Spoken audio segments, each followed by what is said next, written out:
তারপর সিঁড়ির নিচে কাঠের আলমারিটার দিকে এগিয়ে গেলেন। চারপাশে একবার চোখ তুলে তাকালেন। কেউ নেই আশেপাশে, কোথাও কোনো সাড়া শব্দ পাওয়া যাচ্ছে না। কাজকর্ম সেরে নেওয়ার এটাই হলো উপযুক্ত সময়। আপনি এখন গল্প শিকারীর কবলে। আমাদের আজকের গল্প আগাথা ক্রিস্টি রচিত একটি রুদ্ধশ্বাস রহস্য কাহিনীর ছায়া অবলম্বনে মৃত্যু ফাঁদ। শুরু হচ্ছে আমাদের আজকের গল্প মৃত্যু ফাঁদ।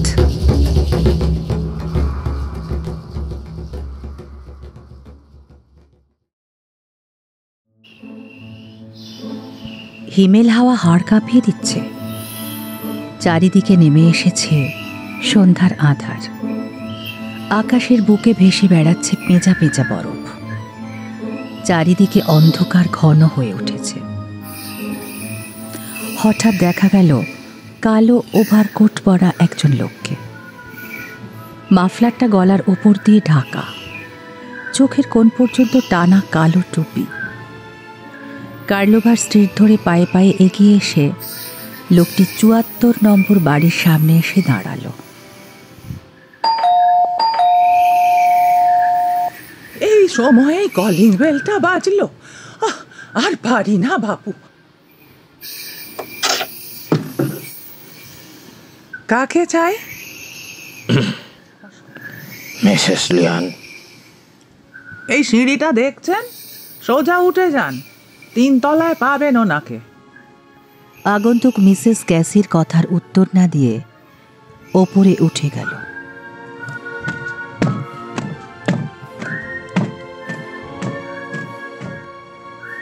আপনার কি অ্যাপয়েন্টমেন্ট ছিল ওনার সঙ্গে? পরে মিসেস ক্যাসি স্বীকার করেছিল, প্রথম দর্শনেই লোকটাকে তার অদ্ভুত লেগেছিল। গলার স্বরটাও ছিল মৃদু আর খসখসে। ভেবেছিল হয়তো ঠান্ডা লাগার জন্যই এরকম।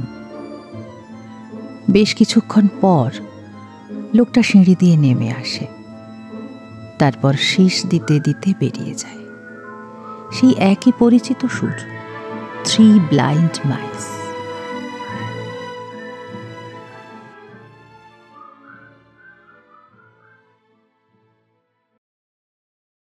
ঠিক আছে, হ্যাঁ একটু বাঁদিকে সরাও, একটু ওপরে, একটু ওপরে। হ্যাঁ এবার ঠিক আছে, এবার ঠিক আছে। হ্যাঁ। মলি ডেভিস গেটের সামনে দাঁড়িয়ে নতুন ঝকঝকে সাইনবোর্ডটা দিকে তাকিয়েছিল। মংসওয়েল ম্যানর গেস্ট হাউস। এতক্ষণে একটা পেশাদারি ভাব ফুটে উঠেছে। মলিকে বেশ খুশি দেখাচ্ছিল। জিল সত্যিই বেশ ভালো কাজ করেছে। নৌবাহিনীর লোকেরা সত্যিই খুব কাজের, অন্তত স্বামী হিসাবে। এই প্রবাদ সে শুনে আসছে বহুদিন ধরেই। এখন সে এই কথাটা হৃদয় দিয়ে উপলব্ধি করেছে। তারা যে নতুন ঝুঁকি নিতে চলেছে, তাতে জিলের মতো একজন সর্বগুণ সম্পন্ন লোকের একান্ত প্রয়োজন। কারণ হোটেল চালাবার ব্যাপারে তাদের কোনো অভিজ্ঞতাই ছিল না। এ বিষয়ে তারা একেবারেই অজ্ঞ। তবে এর মধ্যে একটা মজাও আছে। মলির বৃদ্ধা পিসি ক্যাথরিন মারা যাবার পর পিসির অ্যাটর্নি তাকে খবর পাঠালেন। জানালেন একমাত্র ভাইঝিকে তার প্রাসাদের মতো বিশাল মংসওয়েল ম্যানরটা দিয়ে গেছেন। সেটা একটা বিরাট প্রাসাদ, সাবেকি আমলের আসবাবপত্র দিয়ে ঠাসা। তার উপর বাড়ির চারদিকে বিশাল বাগান। বৃদ্ধা পিসি বাড়িটা রক্ষণাবেক্ষণ বেশ ভালোভাবেই করতেন। আধুনিক সুখ স্বাচ্ছন্দ্যের সব ব্যবস্থাও তিনি করেছিলেন। বাড়িটা এখন বেশ ভালো অবস্থাতেই আছে। মলি, আমরা তো দুটো মানুষ, এত বড় বাড়িটাকে নিয়ে কি করা যায় বলো তো? জিল, আমার মাথায় একটা বুদ্ধি এসেছে, বলবো? বলো। এটাকে গেস্ট হাউস বানালে কেমন হয়? Guest house? সে তো বিরাট ব্যাপার। আর আমাদের গেস্ট হাউস চালাবার অভিজ্ঞতা কোথায়? তুমি তো আছো, তুমি তো কত কিছুই পারো, দেখো না। তো গেস্ট হাউসে লোক কি করে আসবে? সেটা ভাবতে হবে, তুমি থাকলে সব পারবো আমরা। তবে কাগজে যদি বিজ্ঞাপন দেওয়া যায় হতে পারে, খারাপ বলনি কিন্তু। এরপর তারা স্থানীয় সংবাদপত্রে এবং লন্ডন টাইমসে বিজ্ঞাপন দিল। তার অনেকগুলো উত্তরও এলো। জিল, আমার কিন্তু খুব টেনশন হচ্ছে। টেনশনের কি আছে? না, আজকে প্রথম দিন তো। প্রথম দিন তো কি হয়েছে, সব ঠিক হয়ে যাবে, ছাড়ো তো। আজকেই উদ্বোধন অতিথিশালার। প্রথম অতিথিরও আসার কথা আজ। 7 সকালেই বেশ কিছু জিনিসপত্র কেনার জন্য গাড়ি নিয়ে বেরিয়ে গেছে জিল। এদিকে আবহাওয়া বেশ প্রতিকূল হয়ে উঠেছে। গত 2 দিন ধরে যা ঠান্ডা পড়েছে তা আর বলার নয়। তার সঙ্গে শুরু হয়েছে নতুন উপদ্রব, তুষারপাত। বেতারে রীতিমতো আশঙ্কাজনক ভবিষ্যৎবাণীও করা হচ্ছে। মলি উদ্বিগ্ন হয়ে ভাবতে লাগল, জলের পাইপগুলোর মধ্যে যদি বরফ জমে যায় তাহলে তো সর্বনাশ। শুরুতেই যেন একটা অশুভ সংকেত পাওয়া যাচ্ছে। মলি উদ্বিগ্ন অবস্থায় একবার আকাশের দিকে তাকালো। কাচের জানালার ওপর বরফ এসে পড়ায় এক ধরনের মৃদু খসখসে আওয়াজ হচ্ছে। কেউ যেন ফিস ফিস করে কথা বলছে। অস্বস্তিতে মলি কেঁপে উঠল। জিল এখনো ফেরেনি। কোনো কারণে যদি পৌঁছতে না পারে, তার মনের মধ্যে একটা ভয় উঁকি মারতে লাগল। ঠিক এই সময় জানলার পাশে কার যেন একটা কালো ছায়া পড়ল। মলি চমকে লাফিয়ে উঠল। মনে হলো একজন অপরিচিত আগন্তুক দ্রুত পায়ে এগিয়ে আসছে। শুনতে পেল দরজায় কে যেন ঠকঠক করে শব্দ করছে।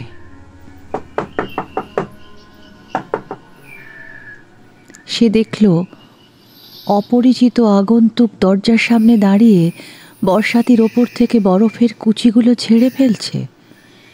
তারপর সে বাড়ির মধ্যে ঢুকে পড়ল। কে? আমি। ও জিল, তুমি? আমি যা ভয় পেয়ে গেছিলাম, কি বলবো তোমাকে। এটা আবার ভয় পাওয়ার কি আছে, যা ঠান্ডা আজকে, উফ, পুরো জমে গেছি। কয়েকটা জিনিস কিনতে গিয়ে তো এক চুক কাটিয়ে দিলে। আরে জিনিস পাওয়া যায় না তো সোজা। কয়েকটা তারের জাল খুঁজছিলাম, কোনো কাজের জিনিস পেলাম না। ওহ, তুমি তো কাঁপছো। তুমি এতক্ষণ কি করলে?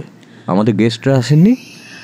না, মিসেস বয়েল তো কাল সকালের আগে আসবেন না জানিয়েছেন। ও, তাহলে ওই মেটকাফ আর রেনে, মেজর মেটকাফ আর রেনে, ওনারও তো আসবেন। মেজর ভদ্রলোক চিঠি দিয়ে জানিয়েছেন তিনিও কাল সকালের আগে আসছেন না। ও, তাহলে মিস্টার রেনে উনি একজনই আসবেন আজকে, মানে একজনই ডিনার হবে, তাই তো? হ্যাঁ হ্যাঁ, একজনই। আচ্ছা, এই মিস্টার রেনে কীরকম লোক হবে বলে তোমার ধারণা? মনে হয় উনি একজন শিল্পী। তাহলে কিন্তু 1 সপ্তাহ টাকা আগে নিয়ে নিতে হবে। ওনার কাছে তো কিছু জিনিসপত্র থাকবে। যদি টাকা না মেটাতে পারেন, আমরা জিনিসগুলো আর ফেরত দেব না। জিনিস থাকবে না ছাই, শিল্পী দেখবে কয়েকটা ছবি এনেছে, আর নাহলে কাগজে মুড়ে কয়েকটা পাথর নিয়ে এসছে, তখন কি হবে? জানি না, সত্যি আমরা একেবারেই অজ্ঞ এইসব ব্যাপারে। সে হতে পারে, কিন্তু শোনো, আমাদের যে কোনো অভিজ্ঞতা নেই, এটা কেউ যেন জানতে না পারে। হ্যাঁ, আমাদের খুব সাবধান থাকতে হবে।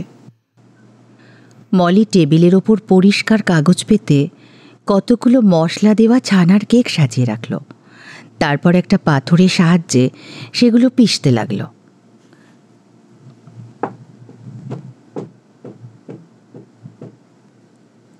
কি করছো এগুলো?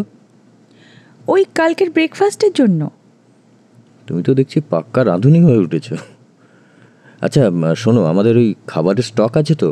কারণ ওয়েদার যা খারাপ হচ্ছে, আর কিন্তু বাজার যাওয়া যাবে না। হ্যাঁ, ডিম আছে, মাংস, তারপর ব্রেড, তারপরে কফি, হ্যাঁ এগুলো মোটামুটি স্টক করে রেখেছি। ঠিক আছে মলি, আমি চেঞ্জ করে আসছি, একটু কফি করো না, কফি খেতে খেতে টিভি দেখবো। হ্যাঁ আমি জল অলরেডি বসিয়ে দিয়েছি ওভেনে। জিল তুমি রেডি? কফি এনেছি। আসছি। প্রাত্যহিক খবরে আবহাওয়া সম্বন্ধে উদ্বেগজনক ভবিষ্যৎবাণী করা হলো। বৈদেশিক পররাষ্ট্রনীতিতে আগের মতোই অনড় অচল অবস্থা। পার্লামেন্টের ওপর দিয়ে বইছে বিতর্কের ঝড়। প্যাডিংটন অঞ্চলে কার্লোভা স্ট্রিটে সংঘটিত হয়েছে একটা নৃশংস হত্যাকাণ্ড। শিকার হয়েছেন হতভাগ্য এক মহিলা। মলি, আমাদের এই শীতকালে না এইটা চালু করা ঠিক হয়নি। এমনি যা ওয়েদার বলছে, বসন্তকালে হলে ভালো হতো। ওদিকে আবার কি একটা মেয়ে খুন হয়েছে বললো খবরে। কে, ওই মিসেস লিওন? ও, ওর নাম কি মিসেস লিওন? আচ্ছা, ওই মেয়েটাকে খুন করলো কেন? দেখো, হয়তো ওর ঘরের মেঝের তলার সোনা গয়না ছিল, খুন করে সেগুলো নিয়ে গেছে হবে। হ্যাঁ, খবরে আবার বললো কাকে যেন একটা দেখেছে, এটা সন্দেহভাজন কেউ ঘুরছিল ওখানে। হ্যাঁ, ওই হবে, সেই খুন করেছে হবে হয়তো। মলি, দেখো, মনে হচ্ছে মিস্টার রেনে এসে গেছেন। মলি তাড়াতাড়ি গিয়ে দরজা খুলে দিল। লাইব্রেরির ঘরের দরজায় দাঁড়িয়ে মলি তাকে স্পষ্ট করে দেখতে পেল না। শুধু বাইরের রূপলি তুষারের পটভূমিকায় একজন অচেনা ব্যক্তির কালো অবয়বটুকুই তার চোখে পড়ল। কালো ওভারকোট, মাথায় ধূসর রঙের টুপি, গলায় জড়ানো পশমের মাফলার। পোশাকের ওপর থেকে ব্যস্ত হাতে তুষার ঝাড়তে লাগলেন তিনি। হাতে ধরা সুটকেসটার ওপর পুরু হয়ে তুষার জমে আছে, সেগুলো ঝেড়ে ঝেড়ে মাটিতে ফেলে দিলেন। সেই সঙ্গে বকবক করতে লাগলেন এক নাগাড়ে।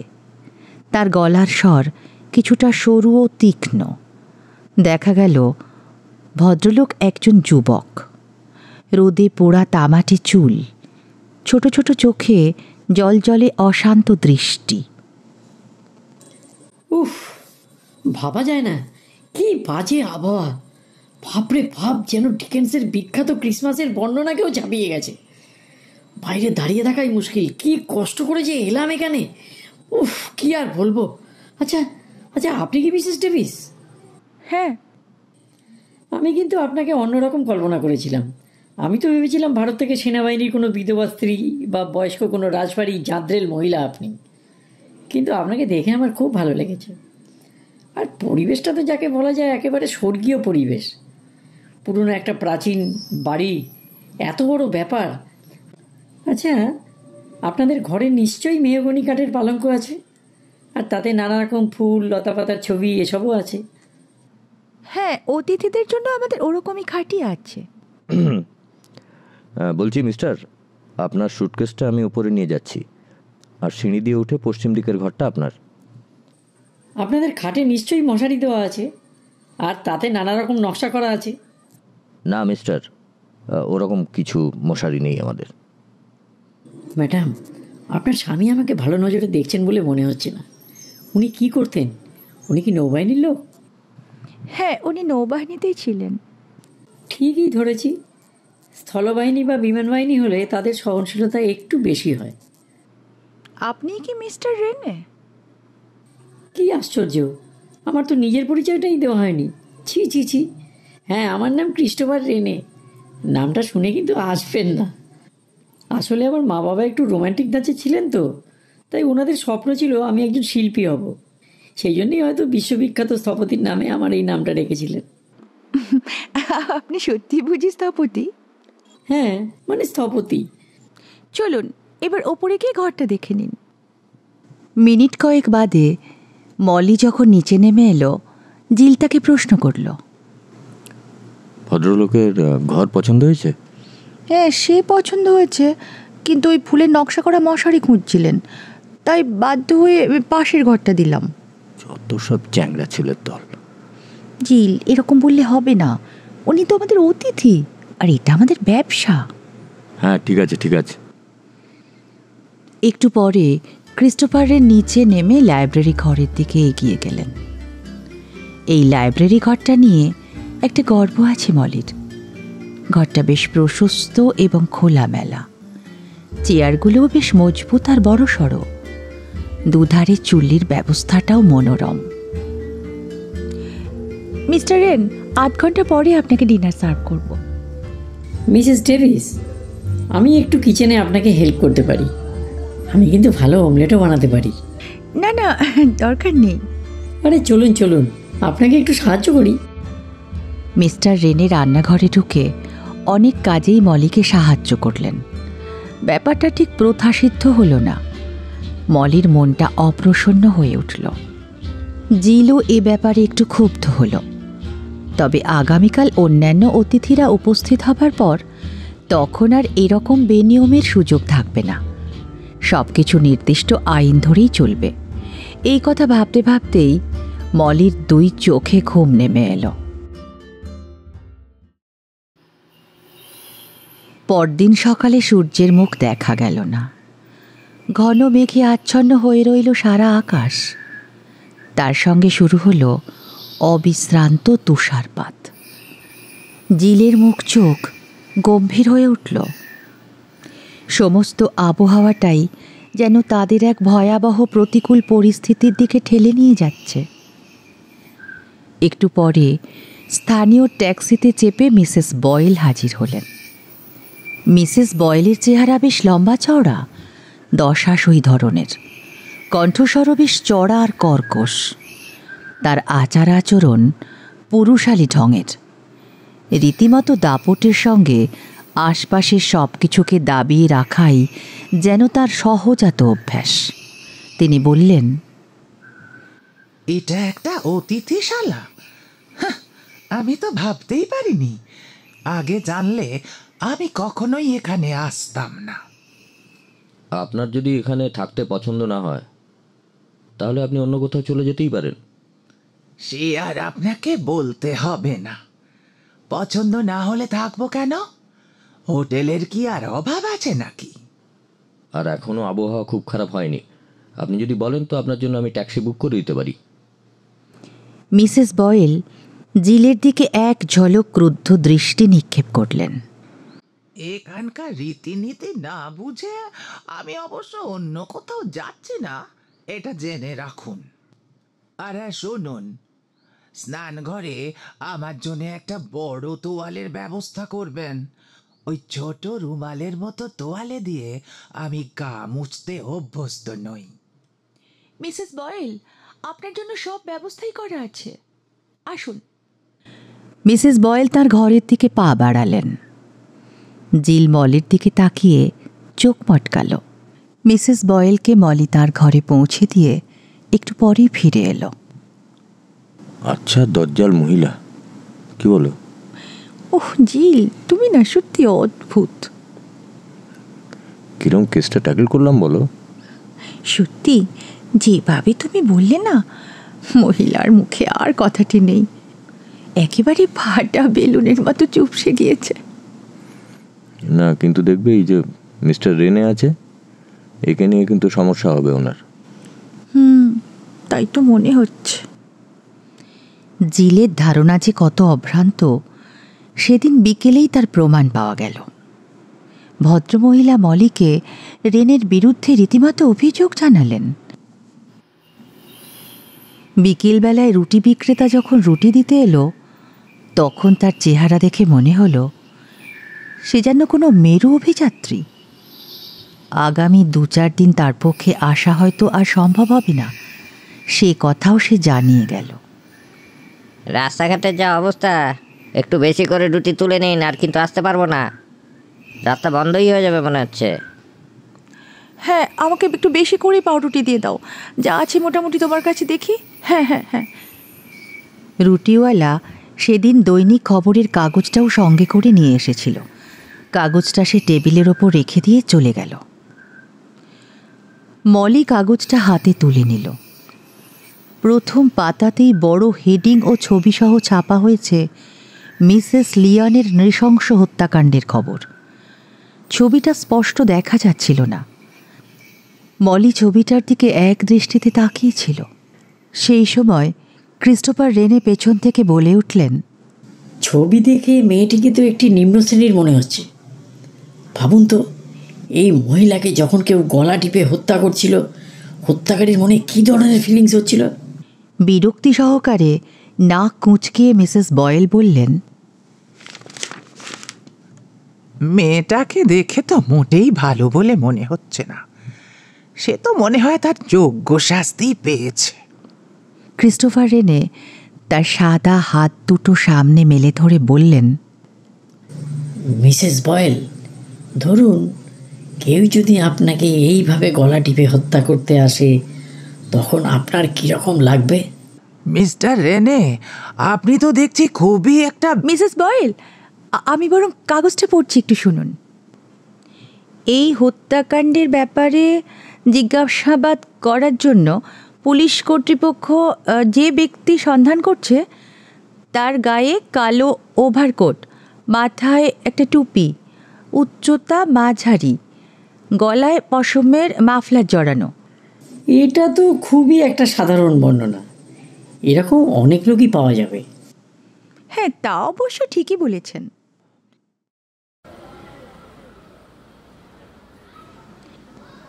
ইন্সপেক্টর পার্মিন্টার স্কটল্যান্ড ইয়ার্ডে তার নিজের ঘরেই বসেছিলেন। সামনের চেয়ারে বসেছিলেন ডিটেকটিভ সার্জেন্ট কেন। ইন্সপেক্টর পার্মিন্টার বললেন, ডিটেকটিভ কেন, আপনার কি ধারণা এই মিস লিওনের খুনটা নিয়ে? দুটো লোককে পাওয়া গেছে স্যার। ওরা ফিল্ডে কাজ করছিল, ওরা এক্ষুনি আসবে। ভেতরে আসবো স্যার? Come in. এদের কথাই বলছিলাম স্যার, বিল আর টম। বসো তোমরা। শুনলাম তোমরা নাকি কার্লো স্ট্রিটে কাজ করছিলে। হ্যাঁ স্যার, আমরা ওখানে গ্যাস পাইপের কাজ করছিলাম স্যার। আমি আর টম দুজনেই। তোমাদের কাছে যা যা খবর আছে পুরোটা একদম প্রথম থেকে শেষ অবধি বলে যাও। স্যার, মানে ওই সন্ধ্যার দিকে আমরা কার্লো স্ট্রিটের ওই মোড়ের গলির মোড়টা আর কি, ওইখানে আমি আর টম মাটি খুঁড়ছিলাম। তো এত ঠান্ডা পড়েছিল, আমার কাছে দেশলাইটার শেষ হয়ে গেছিলো। তো ওর লাইটারটাও জ্বলছিল না, খুব বরফ পড়ছিল। তো তখন কী করা যায় ভাবছিলাম, তো দেখলাম একটা লোক আসছে, এরকম একটা কালো কোট পরেছে, মাথায় টুপি, মাফলার দিয়ে মুখ টুক ঢাকা। তো আমি ওকে বললাম যে তুই গিয়ে দেখ না যে দেশলাই পাবি নাকি ওর কাছে। তো গেল। এই তুই বল না। হ্যাঁ স্যার, আমি গেলাম ওদের কাছে। আমি মানে অত টেনশন নেওয়ার কিছু নেই, যা দেখেছো বলো। হ্যাঁ স্যার, আমি গিয়ে লোকটার কাছে বললাম যে দাদা দেশলাই হবে। তো লোকটা আমাকে একটা দেশলাই দিল। আমি আমার সিগারেটটা ধরিয়ে নিলাম, তারপরে আমি ওকে দেশলাইটা ফেরত দিতে গেলাম। দিয়ে বললাম যে কী বললাম, বললাম যে হ্যাঁ খুব ঠান্ডা পড়েছে, কি জঘন্য ওয়েদার। লোকটা উত্তরে খালি একটা খসখসে আওয়াজে বলল যে হ্যাঁ ঠিক বটে, বলে লোকটা চলে যাচ্ছিল। তো ওর পকেট থেকে একটা কী জিনিস পড়ে গেল। হ্যাঁ, আমি সেটা কুড়িয়ে নিলাম। তো নিয়ে দেখলাম একটা ছোটো ডায়েরিটা। আমি ভাবলাম, আমি একবার ওর দিকে তাকালাম, বিলের দিকে। তো বিল হ্যাঁ স্যার, ও ডায়েরিটা নিয়ে এলো আমার কাছে। তো আমরা তখন ভাবলাম যে ডায়েরিটা লোকটাকে ফেরত দিয়ে দেওয়া উচিত। তো বেশ জোরে পা চালিয়ে ওদের পেছনে গেলাম।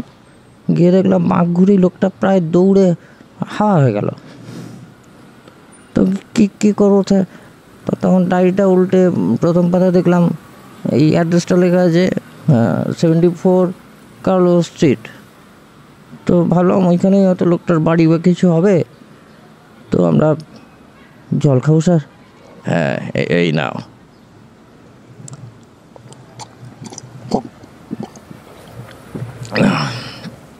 তো আমরা ওই এটা নিয়ে 74 নম্বর বাড়িটার সামনে গেলাম স্যার। গিয়ে দেখি তখন অনেক পুলিশ লোক জমে গেছে। তো গিয়ে জানলাম ওই বাড়িতেই ফ্ল্যাটে একটা মহিলা খুন হয়ে গেছেন। তখন আমরা ভাবলাম যে তাহলে এই ডায়েরিটা বোধহয় আপনাদের কোনো কাজে লাগতে পারে, তাই স্যার এসেছি। তোমরা তো বেশ বুদ্ধিমানের মতো কাজ করেছো, ভেরি গুড। এখন তোমাদের ওই ডায়েরিটা যেটা পেয়েছিলে ওটা ডিটেকটিভ কেনকে জমা দিয়ে দাও।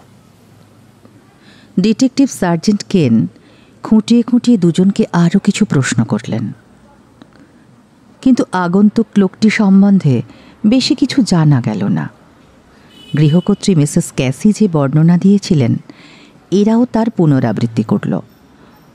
চোখ পর্যন্ত নামানো টুপি, গলাবন্ধ ওভারকোট, থুতনি পর্যন্ত ঢাকা মাফলার, কণ্ঠস্বর রুক্ষ ও খসখসে, এর বেশি কিছু আর জানা গেল না। পারমিন্টার চেয়ারে গা এলিয়ে বসে রইলেন। পালিশ করা ঝকঝকে টেবিলের ওপর পড়ে রইল ময়লা রংচটা নোট বইটা। সেটা বিশেষজ্ঞের কাছে পাঠানো হবে ফিঙ্গারপ্রিন্টের জন্য। পারমিন্টারের দু চোখের দৃষ্টি কালো কালিতে লেখা দুটো ঠিকানার ওপর নিবদ্ধ, 74 কার্লেভা স্ট্রিট এবং মংসওয়েল ম্যানর। তিনি সার্জেন্ট কেনকে বললেন, কেন, নোটবুকটা দেখেছ? হ্যাঁ, দেখছি ভালো করে। এটা কি লেখা আছে? 3টে ইঁদুর অন্ধ, স্ট্রেঞ্জ। তার সঙ্গে দেখছি স্বরলিপি। এই স্বরলিপিটা তো সুরটা বেশ সোজা।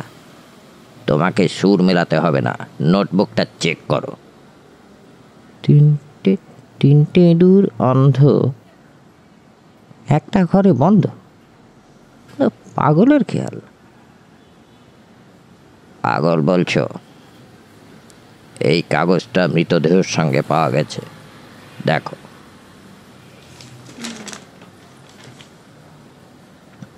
এতে 3টে ইঁদুর আঁকা আছে, সেটাও তো খুব বাচ্চা ছেলের মতো আঁকা। আর লেখাটা পড়েছ? এটাই প্রথম।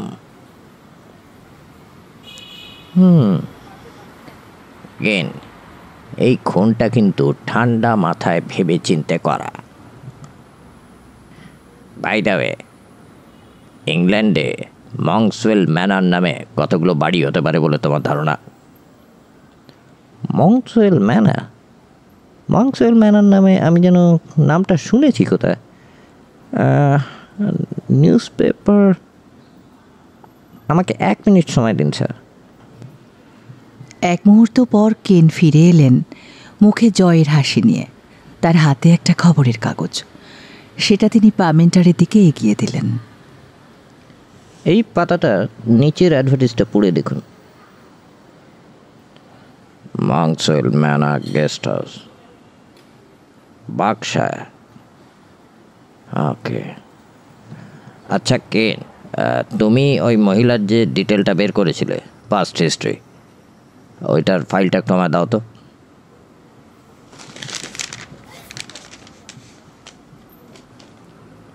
এই যে। তাহলে এই লিওন বলে মেয়েটির আসল নাম ছিল মাউরিন গ্রেগ।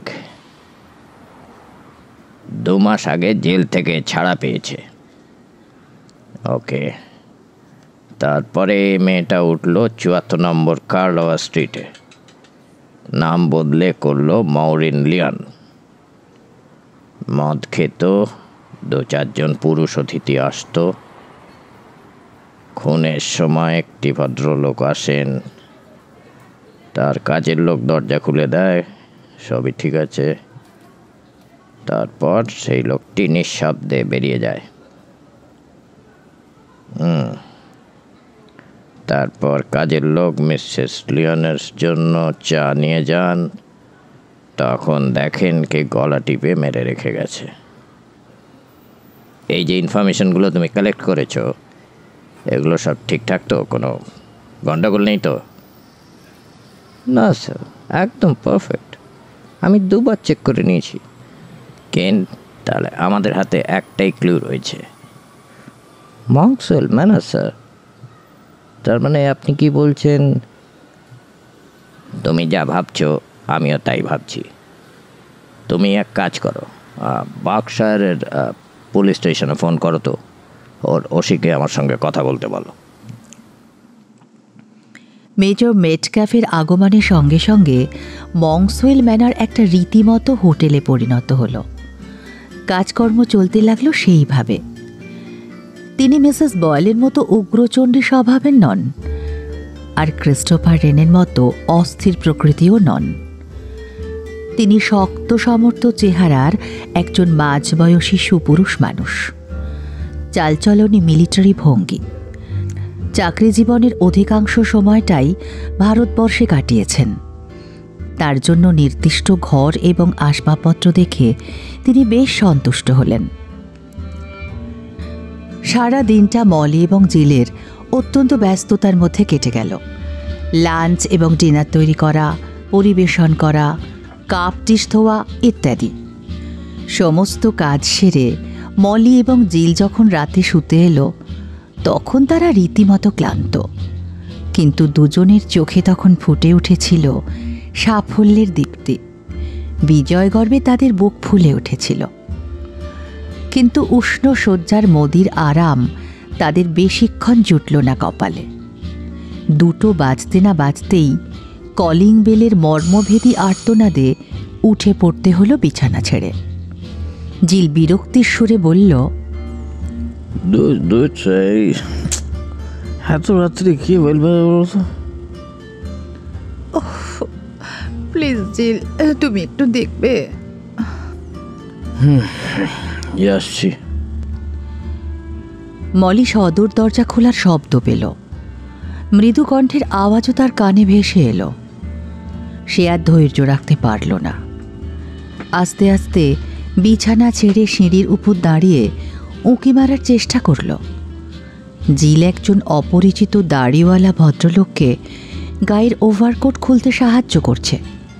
ভদ্রলোকের আপাদ মস্তক পেঁজা পেঁজা বরফে ছেয়ে গেছে। তাদের 2-4টে কথাবার্তাও শোনা গেল। একটা নিঃশ্বাস ছেড়ে ভদ্রলোক বললেন, হাতের আঙুলগুলো একদম, বাবা, পায়ের অবস্থা তো আরো খারাপ। হ্যাঁ, ভেতরে আসুন। আপনি লাইব্রেরিতে বসুন, এখনো ঘরটা গরম আছে। আমি খুব তাড়াতাড়ি আপনাকে একটা ঘর রেডি করে দিচ্ছি। এখন নিজেকে ভাগ্যবান মনে হচ্ছে। ঘরটা সত্যি আরাম। মলির কৌতূহল আরও উদ্গ্রীব হয়ে উঠেছে। সে সিঁড়ি থেকে 2 ধাপ নেমে এসে জাফরি কাটা রেলিংয়ের ফাঁক দিয়ে অপরিচিত আগন্তুককে ভালোভাবে দেখতে লাগল। বয়স হয়েছে ভদ্রলোকের। গালে কালো চাপ দাড়ি, দীর্ঘ ঘন কালো ভ্রুজোড়া ধনুকের মতো বাঁকা। গ্রিক পুরাণে বর্ণিত প্রজ্ঞাবান শয়তানের চেহারার সঙ্গে কোথায় যেন একটা মিল পাওয়া যায়। রগের দুপাশের চুলে অল্প পাক ধরেছে, কিন্তু হাঁটা চলার মধ্যে আছে তারুণ্যের সাবলীল ভঙ্গি। লাইব্রেরির দরজাটা টেনে দিয়ে জিল দ্রুত পায়ে সিঁড়ি টপকে ওপরে উঠে এলো। মলিও আড়ি পাতা বন্ধ করে উঠে দাঁড়ালো সোজা হয়ে। এই জিল, এই ভদ্রলোকটা কে?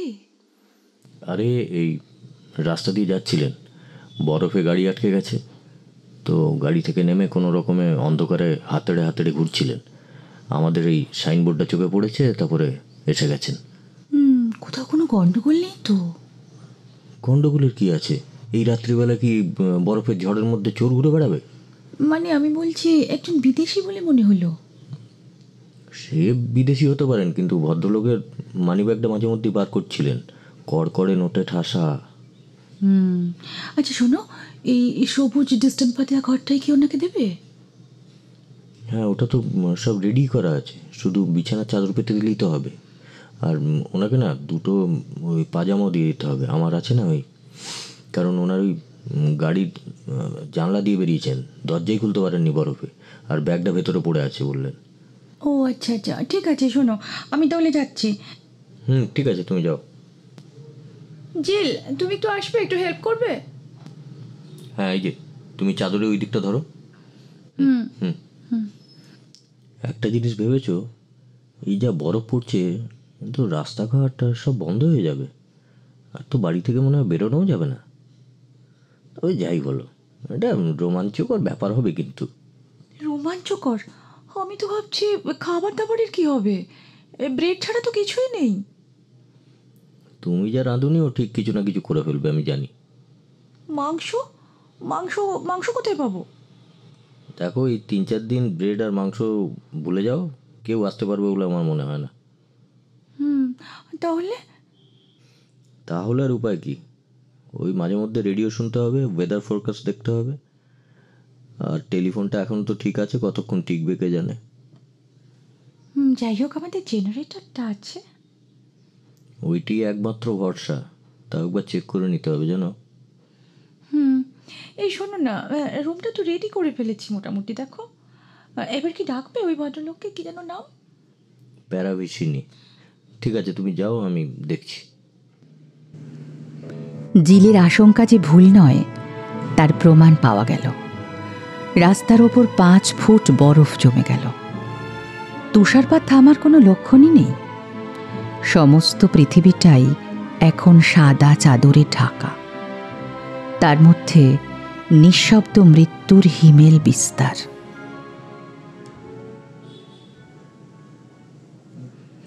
সকালে ডাইনিং রুমে মিসেস বয়েল একাই ব্রেকফাস্ট করছিলেন। মেজর মেটকাফ একটু আগেই ব্রেকফাস্ট করে উঠে গেছেন। মিস্টার রেনের টেবিলটা সাজানো রয়েছে, কিন্তু ভদ্রলোক এখনও আসেননি। মিসেস বয়েল গরম গরম টোস্ট এবং সুস্বাদু অমলেট দিয়ে ব্রেকফাস্ট শেষ করলেন, কিন্তু তার মুখে একটা রাগ রাগ ভাব ফুটে উঠল। অভিযোগ করার মতো কিছুই পাচ্ছেন না তিনি। মংসওয়েল ম্যানরকে যেরকম হবে বলে তিনি মনে করেছিলেন, দেখলেন তার ভাবনার সঙ্গে কোনো মিল নেই। সামরিক দপ্তরে তিনি গুরুত্বপূর্ণ পদে ছিলেন। অনেক গণ্যমান্য উচ্চপদস্থ কর্মচারীদের সঙ্গে তার যোগাযোগ ছিল। সমস্ত অফিসটাই তার মেজাজের ভয়ে থরথর করে কাঁপত। যুদ্ধের শেষে অবসরের পর তিনি নিঃসঙ্গ হয়ে পড়লেন।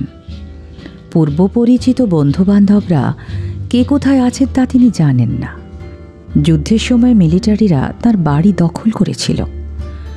বাড়িটা বসবাসের প্রায় অযোগ্য হয়ে গেছে, তাই ভেবেছিলেন কোনো হোটেল বা বোর্ডিং হাউসে আপাতত থাকবেন। এরপর কাগজে বিজ্ঞাপন দেখে মংসওয়েল ম্যানরকে তিনি নির্বাচন করেন। মিসেস বয়েল রাগত দৃষ্টিতে চারপাশে তাকালেন। এটা একটা নতুন গেস্ট হাউস, অথচ অভিযোগ জানানোর মতো তিনি কিছুই পাচ্ছেন না। প্রাতরাশের প্রত্যেকটি খাবারই সুস্বাদু এবং সুপরিবেশিত, এই জন্যে তাঁর রাগটা একটু বেশি। বিশেষ করে কমলালেবুর মোরব্বা আর কফি দুটোই প্রশংসার যোগ্য। বিছানাটাও বেশ পরিপাটি, আর মাথার বালিশটাও নরম আর মোলায়েম।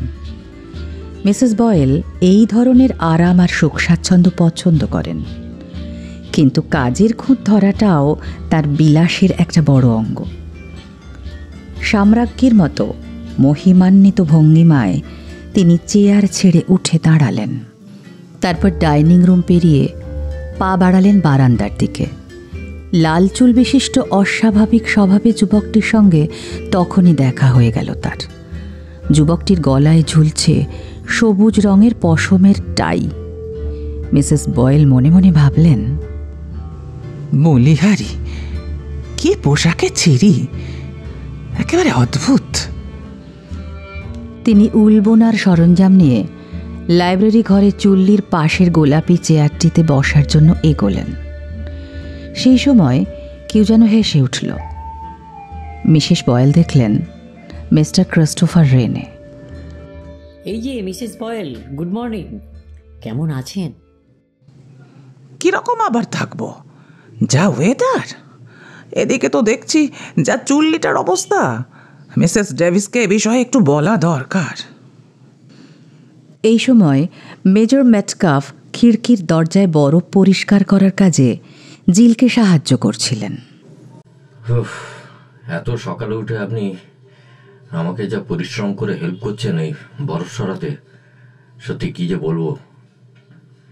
এই সকালবেলা তো একটু ব্যায়াম করাও দরকার, তা না হলে তো শরীরের কলকবজাগুলোই অকেজ হয়ে যাবে। তাও আপনি আমার অতিথি, আপনি যাই হোক ব্রেকফাস্ট করেছেন? হ্যাঁ করলাম। আপনার স্ত্রী যা ডিমটা করেছিলেন অসাধারণ খেতে হয়েছিল। জিল আর চোখে সাহায্যকারীর দিকে একবার তাকালো। ভদ্রলোকের প্রকৃতির সঠিক হদিশ পাওয়া শক্ত। দেখে মনে হয় বেশ পরিশ্রমী। বয়স তো মনে হয় 50 পেরিয়ে গেছে। চোখ দুটো যেন তীক্ষ্ণ অনুসন্ধানী দৃষ্টি মেলে সকলকেই লক্ষ্য করছে। কিছুই যেন তার দৃষ্টি এড়িয়ে যায় না। কী উদ্দেশ্য নিয়ে তিনি মঙ্কসওয়েল ম্যানারে এসেছেন, জিল সে কথাই ভাবছিল। মিস্টার প্যারাভিসিনি ঘুম থেকে বেশ দেরিতে উঠলেন। কফি আর এক টুকরো টোস্ট ছাড়া কিছুই খেলেন না তিনি। তবে মলির সঙ্গে প্রথম দর্শনেই তার যেন বিনয়ের বাঁধ ভেঙে গেল। সকালবেলা উঠেই আপনার যে দেখা পাবো Mrs Davis, I am really thankful. আমি ভাগ্যবান মনে করছি নিজেকে। Very good morning madam. Good morning Mister Paravicini, আপনার ব্রেকফাস্ট রেডি? দেব তো? আপনি একা হাতে এত কিছু করছেন। ওকে ওকে। একটু পরেই মলি তাড়াতাড়ি সিঁড়ি বেয়ে উঠে এলো দোতলায়। তার এখন অনেক কাজ। এখন সে জিলের সাহায্য পাবে না। জিল এখন সমস্ত বাড়ির বরফ সাফ করতে ব্যস্ত।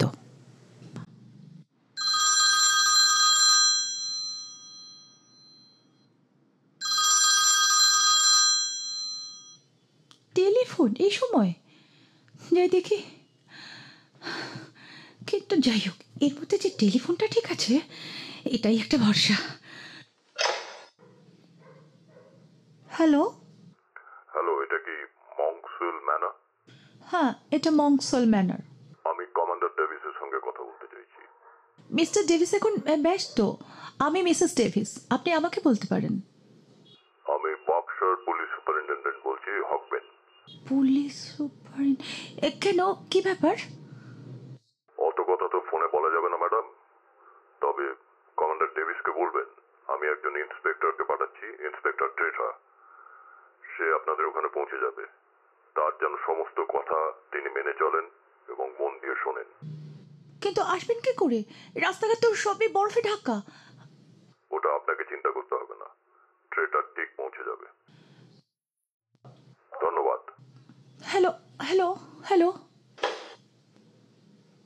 জিল, জিল, একটু তাড়াতাড়ি এদিকে এসো। হ্যাঁ আসছি। কি হলো, তোমাকে এত ফ্যাকাশে দেখাচ্ছে? জিল, পুলিশ ফোন করেছিল, পুলিশ সুপারিনটেন্ডেন্ট। পুলিশ? কেন? হ্যাঁ, তার একজন ইন্সপেক্টর না সার্জেন্ট কাকে যেন পাঠাবে। সার্জেন্টকে পাঠাবে? কি কোনো কারণ বলেনি? না, কিচ্ছু বলেনি। তাহলে আমার মনে হচ্ছে জানো, এই হোটেল চালানোর ব্যাপারে বোধহয় কিছু লাইসেন্স বা কিছু নেওয়ার ছিল, সেটা কি জানতে পেরে গেল নাকি বলো তো? ভগবান, কেন যে মরতে হোটেলটা খুলতে গেলাম। প্রথম দিন থেকে এই বরফ বরফ, তার মধ্যে এইসব পুলিশ টুলিশ, আমি কিছু বুঝতে পারছি না। আরে দাঁড়াও দাঁড়াও, অত টেনশন নিও না, অত নার্ভাস হয়েও না, সব ঠিক হয়ে যাবে। দেখো, শুরুটা খারাপ হয়েছে, একটু কয়েকটা দিন গেলে নিশ্চয়ই সব ঠিকঠাক হবে। মলি কোনো উত্তর দিল না। দুজনে দুজনের দিকে উৎকণ্ঠিত দৃষ্টিতে তাকিয়ে রইল। এই সময় মিসেস বয়েল ভেতরে প্রবেশ করলেন। এই যে মিস্টার ডেভিস, আপনি এখানে? হ্যাঁ ম্যাডাম, বলুন। মিস্টার ডেভিস, ড্রয়িং রুমের ফায়ার প্লেসের আগুনটা কিন্তু নিভে গেছে, সেটা কি খেয়াল করেছেন? হ্যাঁ ম্যাডাম, ওই কয়লাটা আসলে শেষ হয়ে এসছে, ওই জন্য আর কি। কিন্তু মিস্টার ডেভিস, আমি তো সপ্তাহে 7 গিনি করে দিচ্ছি, সেটা কিন্তু সস্তা নয়।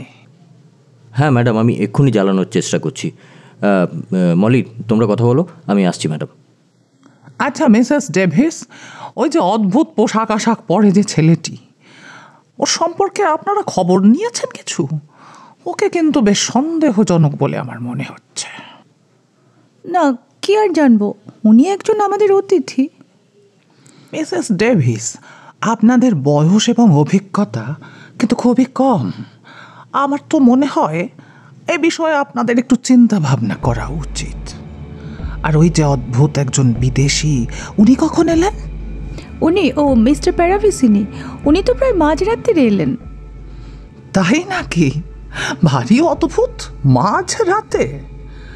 আমার কিন্তু ওই ভদ্রলোককে কি যেন বললেন, প্যারাভিসিনি, খুব সুবিধের বলে মনে হচ্ছে না। সাবধান ম্যাডাম, শয়তানের সম্বন্ধে মন্তব্য করার আগে একটু এদিক ওদিক খেয়াল করে নেবেন।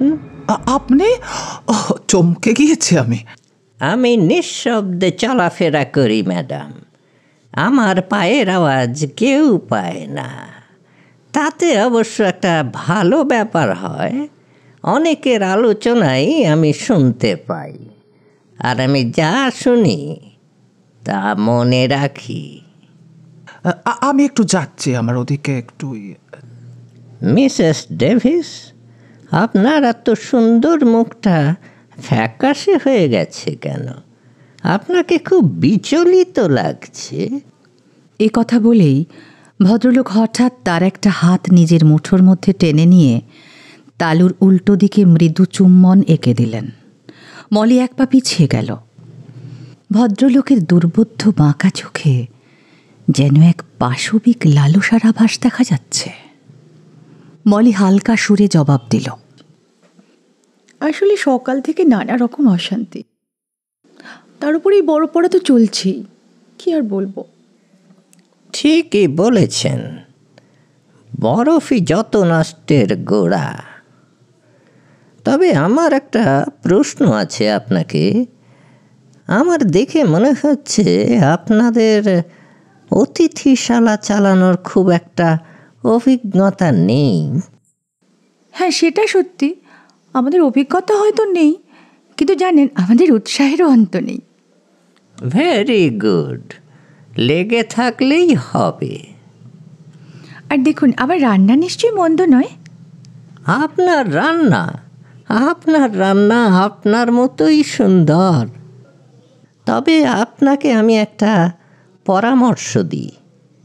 এই যে আপনার এখানে বিদেশি অতিথিরা আসছেন, আপনারা তার কতটুকু জানেন তাদের ব্যাপারে? কিন্তু এটা কি খুব বেশি প্রয়োজনীয়? নিশ্চয়ই প্রয়োজনীয় নয় কি? ধরুন এই আমার কথাই, আমি রাত বিরেতে তুষার ঝড়ের মধ্যে এলাম, এসে বললাম যে আমার গাড়ি খারাপ হয়ে গেছে, আপনারা আমাকে থাকতে দিলেন, কিন্তু আমার ব্যাপারে আপনি কতটুকু জানেন? সেটা জানি না, একেবারেই জানি না। কিন্তু মিসেস বয়েল তো। মলিকে মাঝখানে থেমে যেতে হলো, কেননা মিসেস বয়েল তখনই তার বোনার সাজ সরঞ্জাম নিয়ে সেখানে প্রবেশ করলেন। ড্রয়িং রুমটা খুবই ঠান্ডা, এই জন্য আমি একটু ওই লাইব্রেরি রুমে এলাম। এখানে ফায়ার প্লেসটা আছে তো, একটু বসি। নিশ্চয় ম্যাডাম, আমার মনে হয় আমি ফায়ার প্লেসের আগুনটা যদি বাড়িয়ে দিই আপনি কিছু মনে করবেন না। মিস্টার প্যারাভিসিনির হাঁটা চলার মধ্যে একটা ক্ষিপ্রতা আছে। গত রাত্রেও মলি এটা লক্ষ্য করেছে। ভদ্রলোক যখন হাঁটু মুড়ে ফায়ার প্লেসের আগুনটা উস্কে দিলেন, তখন আরও একটা জিনিস মলি লক্ষ্য করল। এই বিদেশি অতিথি সবসময় তার মুখ আলোর উল্টো দিকে ফিরিয়ে রাখেন, আর এই বৃদ্ধ লোকটি বয়সের ছাপ লুকোতে পারেননি, অথচ ছোকরা সেজে থাকার বৃথা চেষ্টা করেন। মনে হয় একটা সযত্ন লালিত কৃত্রিম আবরণ আছে তাঁর। এই সময় হন্তদন্ত হয়ে মেজর মেটক্যাফ ঘরে ঢুকলেন। মিসেস ডেভিস, মনে হচ্ছে বাথরুমের পাইপগুলো বোধহয় ঠান্ডায় জমে গেছে, দেখুন তো একটু। উফ, একের পর এক দুর্ভোগ শুরু হয়েছে। প্রথমে পুলিশ আর তারপরে আবার পাইপ। মিস্টার প্যারাভিসিনি রীতিমতো শব্দ করে লোহার শিকটা নামিয়ে রাখলেন পাশে। মিসেস বয়েলের বোনার কাজ বন্ধ হয়ে গেল। মেজর মেটক্যাফের সারা মুখ থেকে কি যেন রক্ত শুষে নিয়েছে। তিনি প্রশ্ন করলেন, পুলিশ? আপনি কি পুলিশের কথা বললেন? মলি মনে মনে বুঝতে পারল ভদ্রলোকের এই আপাত ভাবলেশীন মুখের পেছনেই হয়তো ঘটে চলেছে কোনো আলোড়ন, অথবা তীব্র উত্তেজনাও হতে পারে। পুলিশ কেন? মানে ওই পুলিশ কর্তৃপক্ষ ফোন করেছিলেন, একটা সার্জেন্ট না কে যেন আসবেন শুনলাম। আমার তো মনে হয় এই দুর্যোগের মধ্যে তিনি এসে পৌঁছতে পারবেন না। কিন্তু একজন পুলিশকে পাঠাচ্ছে কেন? মলি জবাব দেবার আগেই দরজা খুলে ভেতরে প্রবেশ করল জিল। উফ, কয়লা তো নয়, যেন পাথর, 20 মণ করে ভারী। কি ব্যাপার, সবাই চুপচাপ? কি হয়েছে? শুনলাম এখানে নাকি পুলিশ আসছে। এটার কারণ কি মিস্টার ডেভিস? ধুর, আমিও শুনেছি, কিন্তু এই পরিস্থিতিতে কোনো পুলিশ কেন, কোনো মানুষ কেউ আসতে পারবে না। 5 ফুট বরফ পড়ে রাস্তাঘাট সব বন্ধ হয়ে গেছে। সেই মুহূর্তে জানলার সারসিতে কেউ ঠক ঠক করে যেন শব্দ করল। শব্দটা পরিষ্কার শোনা গেল। প্রথমেই একসঙ্গে ঘরের প্রত্যেকেই চমকে উঠল। কেউ বুঝতে পারল না শব্দটা কোথা থেকে ঠিক আসছে। একটা অদৃশ্য ভৌতিক সংকেতের মতো মনে হলো। মলি গরাদহীন বড় ফ্রেঞ্চ জানলাটার দিকে তাকিয়ে চেঁচিয়ে উঠল, জিল, ওদিকে দেখো, মনে হচ্ছে কেউ যেন টোকা দিচ্ছে জানলায়। দেখা গেল একজন লোক বাইরে দাঁড়িয়ে সারসির ওপর টোকা দিচ্ছে। তার পায়ে লম্বা কাঠের স্কি জুতো, হয়তো সেই কারণেই বরফ ভেঙে সে এত দূর আসতে পেরেছে। জিল একটা বিস্ময়সূচক অস্ফুট শব্দ করে দ্রুত এগিয়ে গিয়ে ছিটকিনিটা খুলে দিল। আগন্তুক ঘরের মধ্যে ঢুকেই জিলকে অভিবাদন করে বলল, ধন্যবাদ স্যার, আমি ডিটেকটিভ সার্জেন্ট ট্রেটার। তার চোখে মুখে উজ্জ্বল তারুণ্যের দীপ্তি। সকলের দিকে একবার তাকিয়ে তিনি নিজের পরিচয় দিলেন। মিসেস বয়েল তার বোনা বন্ধ করে একটু নড়ে চড়ে বসলেন। তারপর বললেন, আপনাকে দেখে তো ঠিক সার্জেন্ট বলে মনে হচ্ছে না। আপনার বয়স তো খুবই কম। আমাকে দেখে যতটা অল্প বয়স্ক মনে হচ্ছে ততটা ছেলে মানুষ আমি নই ম্যাডাম। আগন্তুক ভদ্রলোক আরেকবার সকলের দিকে তাকিয়ে জিলের দিকে শেষে তার দৃষ্টি নিবদ্ধ করল। আপনি তো মিস্টার ডেভিস, তাই না? আমি আমার এই ধরা চোড়াগুলো একটু খুলে রাখতে চাই কোথাও। হ্যাঁ হ্যাঁ, নিশ্চয়ই নিশ্চয়ই, হ্যাঁ, আপনি আমার সঙ্গে আসুন। জিল আগন্তুককে নিয়ে ভেতরে চলে গেল। মলির মুখোমুখি এসে দাঁড়ালেন প্যারাভিসিনি। মিসেস ডেভিস, আপনি পুলিশ কেন ডেকে পাঠিয়েছেন জানতে পারি কি? আমরা ডেকে পাঠাইনি ওদের, বিশ্বাস করুন। মলির কথা শেষ হতে না হতেই উত্তেজিত ভঙ্গিতে ক্রিস্টোফার রেনে ঘরে এসে দাঁড়ালেন। তার কণ্ঠস্বরে তীক্ষ্ণ প্রশ্নের খোঁচা। এইমাত্র দেখলাম একজন লোক এসে এখানে ঢুকলো। উনি কে? এই দুর্যোগের মধ্যে উনি এলেন কিভাবে? রাস্তাঘাট তো সবই বন্ধ। মিস্টার রেনে, বিশ্বাস করুন আর না করুন, এই ভদ্রলোক হচ্ছেন একজন পুলিশ কর্মচারী। আর দেখুন, আজকাল পুলিশ পায়ে স্কি লাগিয়ে বরফে ঘুরে বেড়াচ্ছে। মিসেস ডেভিস, আমি কি আপনার টেলিফোনটা একটু ব্যবহার করতে পারি? হ্যাঁ হ্যাঁ, নিশ্চয়ই নিশ্চয়ই। মেজর মেটকাফ টেলিফোনটার দিকে এগিয়ে গেলেন। তারপর রিসিভারটা তুলে নিয়ে কিছুক্ষণ পর মলির দিকে তাকিয়ে বললেন, হ্যালো হ্যালো, মনে হচ্ছে টেলিফোনটা অচল হয়ে গেছে। কিন্তু এতক্ষণ তো টেলিফোন ঠিকই ছিল। এতক্ষণ তো ঠিকই ছিল, টেলিফোনটা খারাপ হয়ে গেল এখনই। এটা বেশ মজার ব্যাপার হলো। সারা পৃথিবীর সঙ্গে আমাদের যোগাযোগ একদম বিচ্ছিন্ন। এতে এত হাসির কি আছে সেটা তো বুঝলাম না। ঠিকই তো, এটাতে হাসির কি আছে আমি সেটা বুঝলাম না। কিছু মনে করবেন না, এটা আমার একটা রসিকতা। ওই যে গোয়েন্দা ভদ্রলোক এদিকেই আসছেন। জিলের সঙ্গে সার্জেন্ট ট্রেটার হাজির হলেন। তার হাতে একটা লম্বা নোটবই আর পেন্সিল। চালচলনে পুলিশি গাম্ভীর্য ফুটে উঠেছে নিখুঁতভাবে। জিল মলিকে ডেকে বলল, মলি, মিস্টার ট্রেটার আমাদের সঙ্গে কিছু কথা বলতে চান। দুজনকে অনুসরণ করে মলি ঘরের বাইরে এসে দাঁড়ালো। জিল তাদের স্টাডি রুমের দিকে নিয়ে গেল। ভেতরে ঢোকার পর বাইরেটা একবার সন্তর্পণে দেখে নিয়ে দরজাটা ভেজিয়ে দিলেন ট্রেটার। আমাদের অপরাধটা কি মিস্টার ট্রেটার? সার্জেন্ট ট্রেটার কয়েক মুহূর্ত অপলক দৃষ্টিতে তার দিকে তাকিয়ে রইলেন। ধীরে ধীরে তার মুখে একটা হাসি ফুটে উঠল। তারপর বললেন, না না, ব্যাপারটা আপনারা ভুল বুঝছেন। এখানে দোষ গুণের কোনো ব্যাপার নেই।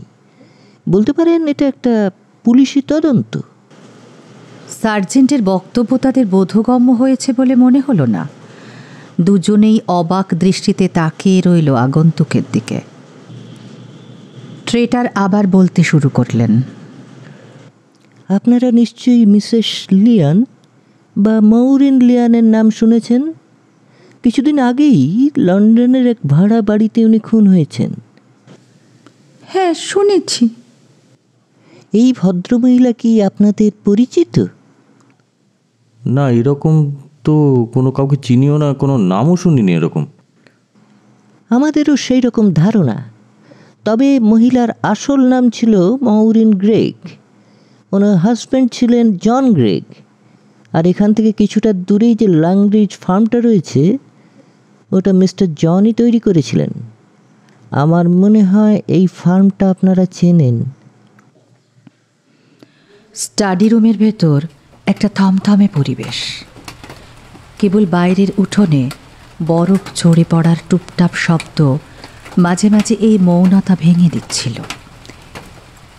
এই শব্দটার মধ্যেও কেমন এক ধরনের অশুভ অশরীরী সংকেত। ট্রেটার কোনো উত্তর না পেয়ে মুখ খুললেন। বললেন, ঘটনাটা লংরিজ ফার্ম নিয়ে। এই ঘটনাটা ধরুন ঘটেছিল 1940 সালে, যখন 3টে অনাথ শিশুকে সেখানে রাখা হয় আর সরকার তার খরচা বহন করছিল যাতে তাদের মানুষ করা যায়। এই দায়িত্ব পড়েছিল মিস্টার জন গ্রেগ আর মৌরিন গ্রেগের ওপর। কিন্তু অত্যাচার আর অবহেলায় একটি ছেলের মৃত্যুও হলো। সেটা জানাজানি হলো, অনেক কাগজে পত্রিকায় লেখালেখি হলো। জন আর মিসেস মৌরিনের যাবজ্জীবন কারাদণ্ডও হলো। কিছুদিনের মধ্যেই জন অবশ্য একটা গাড়ি চুরি করে পালাতে গিয়েছিল, কিন্তু নিজের নিয়তিকে এড়াতে পারেনি। দুর্ঘটনায় মৃত্যু। আর মাস 2 আগেই মিসেস মৌরিনের মেয়াদ শেষ হলো। উনি জেল থেকে ছাড়াও পেলেন, কিন্তু তারপরই খুন হলেন। কিন্তু খুনটা কে করতে পারে কিছু ধারণা আছে আপনাদের?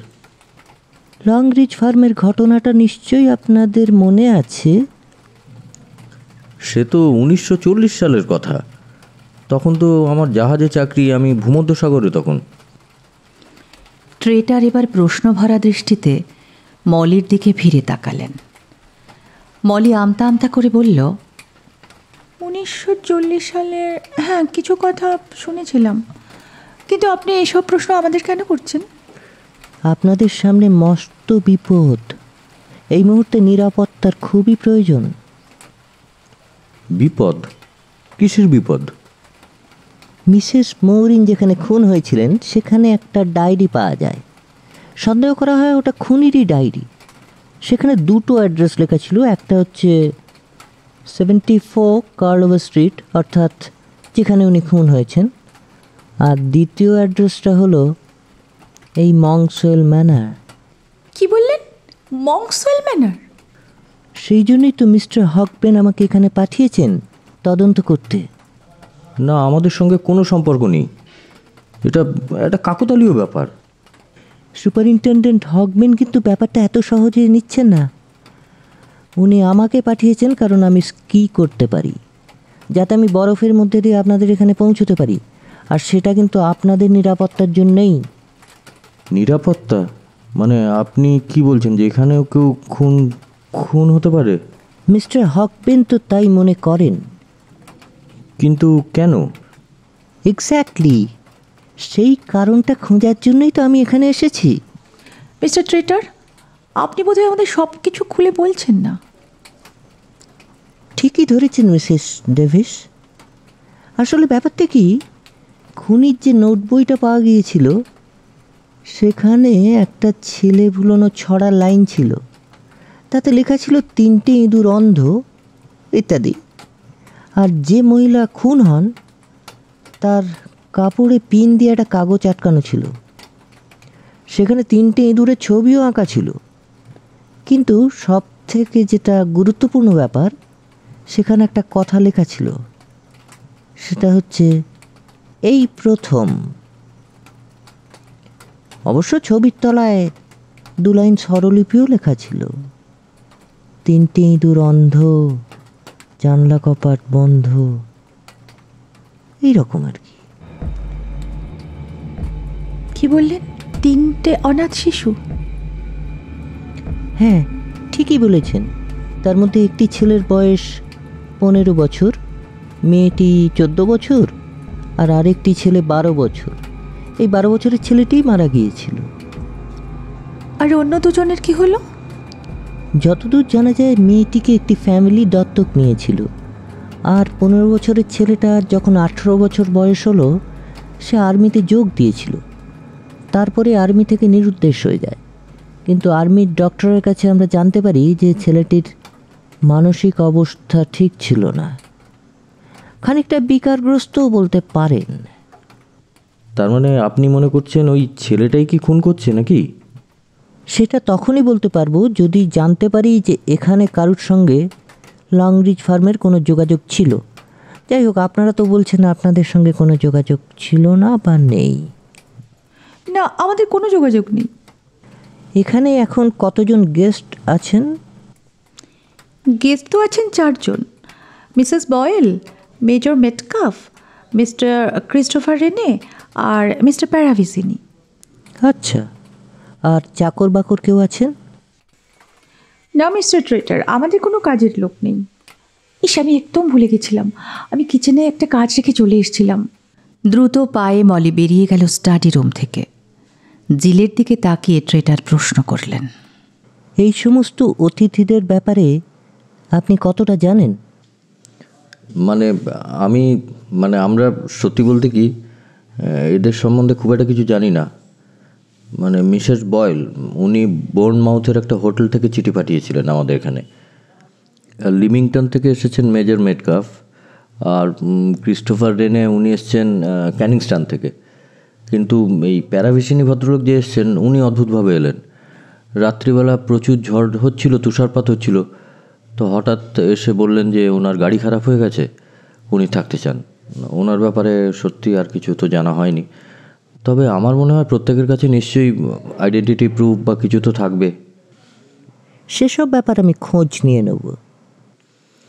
তবে একদিক দিয়ে আমাদের ভাগ্য কিন্তু খুব ভালো। যা দুর্যোগ চলছে এর মধ্যে খুনি বোধহয় এসে পৌঁছতে পারবে না। তার এসে পৌঁছানোর কি সত্যি প্রয়োজন আছে? মানে আপনি কি বলছেন? 2 দিন আগে মিসেস লিয়ান খুন হন, আর আপনাদের এখানে গেস্টরা কিন্তু তারপরেই এসে হাজির হয়েছেন। তা অবশ্য ঠিক। এই খুনগুলোর প্ল্যান কিন্তু আগে থেকে করা আছে। খুনগুলো মানে? একটাই তো খুন হয়েছে। আপনি কি বলতে চাইছেন? আপনি ঠিকই বলেছেন। আমি বলছি আগামী খুনগুলো যাতে না হয় তার ব্যবস্থা করতে হবে। তবে আপনার ধারণা যদি সত্যি হয় তাহলে আমি বলবো এই আমাদের গেস্টের মধ্যে একজনের সঙ্গে খুব মিল আছে। ওই খুনির বয়স বা যাই কিছু বলুন, সেটা হচ্ছেন mister Christopher Rene. Mister Davis, আপনি আমার একটা ছোট্ট উপকার করুন। এখন আপনার যতজন গেস্ট আছেন সবাইকে বলুন লাইব্রেরি রুমে আসতে। আমি কিছু কথা বলতে চাই। সার্জেন্ট ট্রেটার স্টাডি রুম থেকে বেরিয়ে রান্নাঘরের দিকে গেলেন। মলিকে বললেন, মিসেস ডেভিস, আপনি এখন আমার সঙ্গে একটু লাইব্রেরি রুমে এলে খুব ভালো হয়। ঠিক আছে, চলুন। আচ্ছা, যে ছেলেটিকে আপনারা খুনি বলে মনে করছেন, ওই ছেলেটিকে দেখতে কীরকম? আমরা যতটুকু জানতে পেরেছি তাতে বলতে পারি স্বাস্থ্য চিপচিপে, মাঝারি উচ্চতার একজন মানুষ, যার কালো ওভারকোটের ঢাকা শরীর আর মুখের বেশিরভাগ অংশ মাফলার দিয়ে ঢাকা। আপনি বুঝতেই পারছেন যে যে কোনো সাধারণ মানুষের সঙ্গেই বর্ণনা মিলে যাবে। বাই দ্য ওয়ে, আপনার বসার ঘরে দেখলাম 3টে কালো ওভারকোট আর 3টে বাদামি রঙের টুপি রয়েছে। কিন্তু লন্ডন থেকে তো কেউ আসেননি। সত্যি কি তাই মিসেস ডেভিস? আপনার টেবিলের কোণের দিকে একটা নিউজ পেপার পড়ে আছে, ইভিনিং স্ট্যান্ডার্ড, 2 দিন আগের লন্ডন এডিশন। আশ্চর্য, এটাকে নিয়ে এলো। আমার ধারণা আপনারা এই ব্যবসায় একদম নতুন, আপনাদের কোনো অভিজ্ঞতা নেই, তাই আপনার অতিথিরা যা বলেছেন আপনারা তাই বিশ্বাস করেছেন। হ্যাঁ, সেটা অবশ্য আপনি ঠিকই ধরেছেন। আমার তো মনে হয় আপনার বিয়েটাও খুব বেশি দিন হয়নি ম্যাডাম। হ্যাঁ, মাত্র 1 বছর আগে। আর হঠাৎই বিয়েটা করেছিলাম আমরা। মানে প্রথম দর্শনেই প্রেম, তাই তো? হ্যাঁ, বিয়ের আগে মাত্র 15 দিনের পরিচয় আমাদের।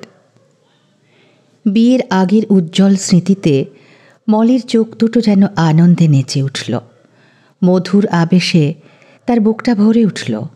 নিজের অজান্তেই একটা মৃদু হাসির রেখা তার মুখে ছড়িয়ে পড়ল।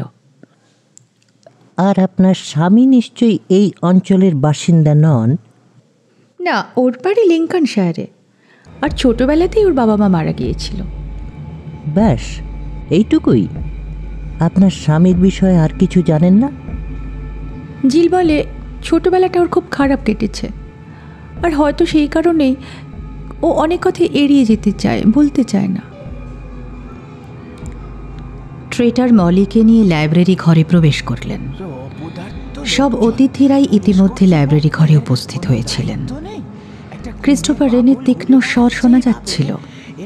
মিসেস বয়েল ক্রুদ্ধ স্বরে কিছু বলছিলেন। মিস্টার প্যারাভিসিনি অঙ্গভঙ্গি করে কিছু বোঝাচ্ছিলেন। ট্রেটার সবাইকে থামিয়ে দেওয়ার জন্য হাত তুললেন। সঙ্গে সঙ্গে সবাই থেমে গেল। ঘরের মধ্যে এখন শুধু নীরবতা। সবাইকে ধন্যবাদ জানাই। আপনারা নিশ্চয়ই এতক্ষণে জেনে গেছেন যে আমি এখানে কেন এসেছি। আমার একটাই প্রশ্ন আপনাদের সকলের কাছে, লংরিজ ফার্মের সঙ্গে আপনাদের কোনো যোগাযোগ আছে কি না? ঘরের মধ্যে একটা থমথমে নীরবতা। সবাই ভাবলেশীন চোখে ট্রেটারের দিকে তাকিয়েছিলেন। এতক্ষণের উত্তেজনা ও চাঞ্চল্যের আভাস সেখানে ছিল না। আপনারা যদি উত্তর না দিয়ে চুপ করে থাকেন তাহলে বড় মুশকিল, কারণ পুলিশ কর্তৃপক্ষের ধারণা এখানে একটা বড় রকমের দুর্ঘটনা ঘটবে, আর সেটা যে কার কপালে ঘটবে সেটাই খুঁজে বের করা দরকার। কেউ কোনো কথা বললেন না। ঠিক আছে, আপনারা যখন কোনো উত্তর দেবেন না তাহলে এক এক করে সকলকেই আমায় জিজ্ঞাসা করতে হয়। সেক্ষেত্রে মিস্টার প্যারাভিসিনিকে দিয়েই শুরু করা যাক। বলুন মিস্টার। মিস্টার প্যারাভিসিনির ঠোঁটের কোণে একটা হাসি ফুটে উঠল। তিনি বললেন, আমি এই অঞ্চলের নাবাগাত বিদেশি, সে কথা বোধহয় সার্জন ভুলে যাচ্ছেন। এখানকার কোনো স্থানীয় ঘটনার সঙ্গে আমার কোনো দিন যোগ ছিল না। ওকে, মিস্টার রেনে, আপনি কি বলেন? সেটা তো 1940 সালের ঘটনা। সে সময় আমার বয়স তো খুবই কম। ওকে, মেজর মেটকাফ। আমি খবরের কাগজের সূত্রেই ঘটনাটা জানতে পারি। তখন আমি কর্মসূত্রে এডিনবরায় ছিলাম। তাহলে এই আপনাদের শেষ কথা, কেউ আর কিছু বলতে চান না? আগের মতোই ঘরে নীরবতা নেমে এলো। ট্রেটার একটা দীর্ঘ নিঃশ্বাস ফেলে বললেন, ঠিক আছে, যদি আপনাদের মধ্যে কেউ মারা যান তিনি দায়িত্বে থাকবেন। আমি এখন আসি, ধন্যবাদ। এই বলে মিস্টার ট্রেটার ঘর ছেড়ে বেরিয়ে গেলেন। কি আশ্চর্য, ঠিক যেন কোনো রোমাঞ্চকর নাটকের দৃশ্য অভিনীত হচ্ছে। আর ওই মিস্টার ট্রেটার কি সুন্দর, কি স্মার্ট। এই জন্যই পুলিশ কর্মচারীদের আমি এত পছন্দ করি। নাটক? হ্যাঁ, নাটক না চাই। মিসেস বয়েল, ধরুন আপনি দাঁড়িয়ে আছেন, এই সময় আপনার গলা লক্ষ্য করে নিঃশব্দে দুটো হাত। মিস্টার রেনে, আপনি থামবেন প্লিজ। মিস্টার রেনে, এখন এইসব ব্যাপারগুলো নিয়ে আপনি মজা ঠাট্টা করছেন, আর একজন মহিলা সেটা পছন্দ করছেন না, এইটুকু বুঝবেন না? রেনে নিঃশব্দে সবার দিকে একবার দৃষ্টি বুলিয়ে নিলেন। তার ঠোঁটের কোণে ফুটে উঠল একটা হালকা হাসির রেখা। তারপর তিনি নিঃশব্দে ঘর থেকে বেরিয়ে গেলেন। সভ্যতা ভদ্রতার তো কোনো বালাই নেই। কথাবার্তা শুনে মনে হয় একটা বিকৃত মস্তিষ্কের লোক, আবার এদিকে দেখায় যেন খুব টনটনে জ্ঞান। মেজর মেটকাফ মিসেস বয়েলের দিকে ঘুরে তাকিয়ে বললেন, ওই ভদ্রলোক মিস্টার রেনে, উনি বলছিলেন যুদ্ধের সময় একবার বিমান দুর্ঘটনার মুখে পড়ে তাকে নাকি পুরো 48 ঘন্টা মাটির নিচে আটকে থাকতে হয়েছে। ব্যাপারটা কিন্তু বেশ গুরুত্বপূর্ণ। আমিও জোর গলায় বলতে পারি, এই যুদ্ধের ধকল আমাকেও কম সামলাতে হয়নি।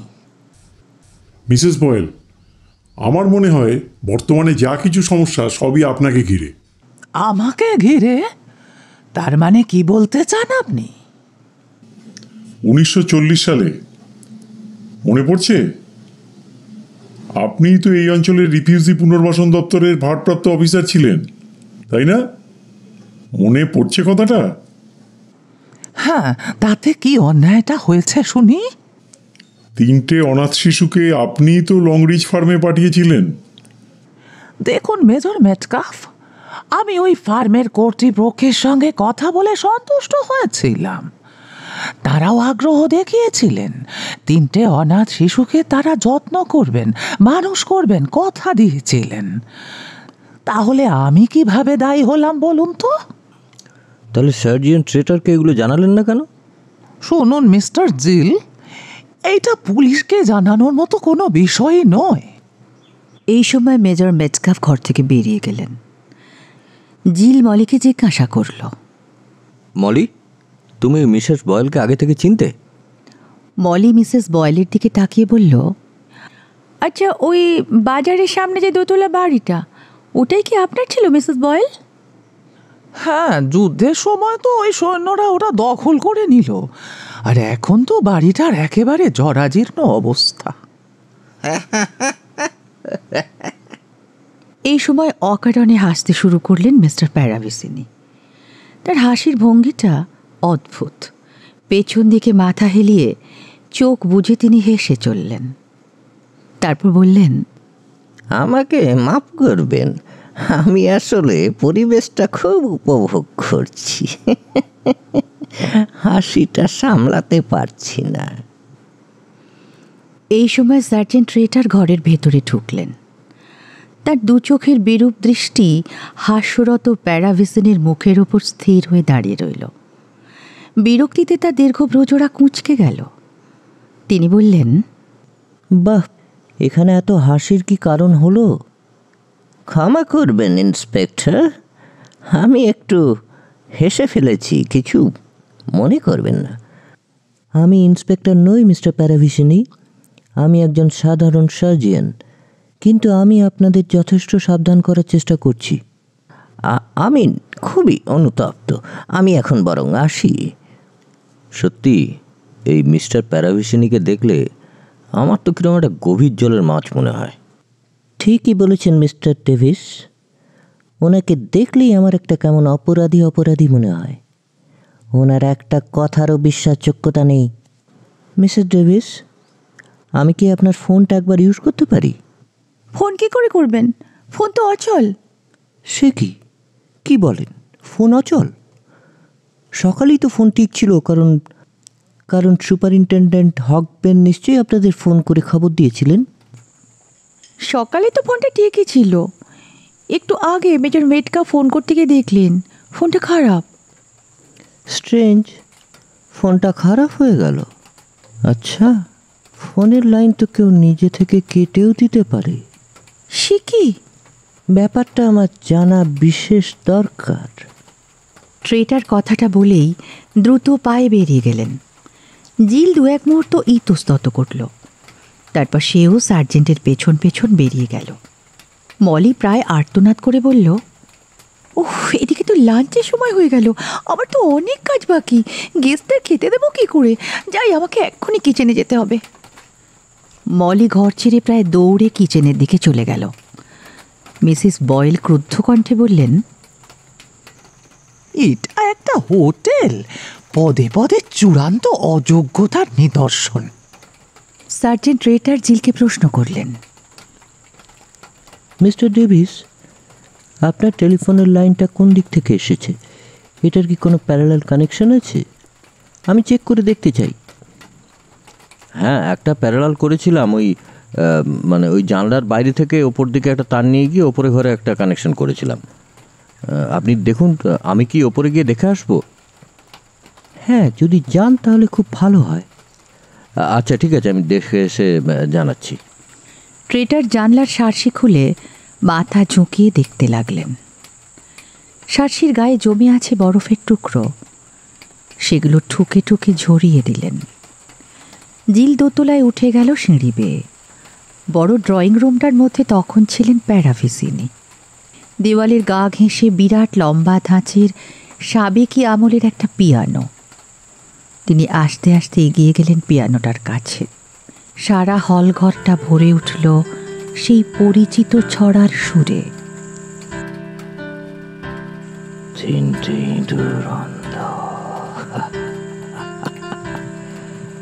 জানলা কপাট বন্ধ।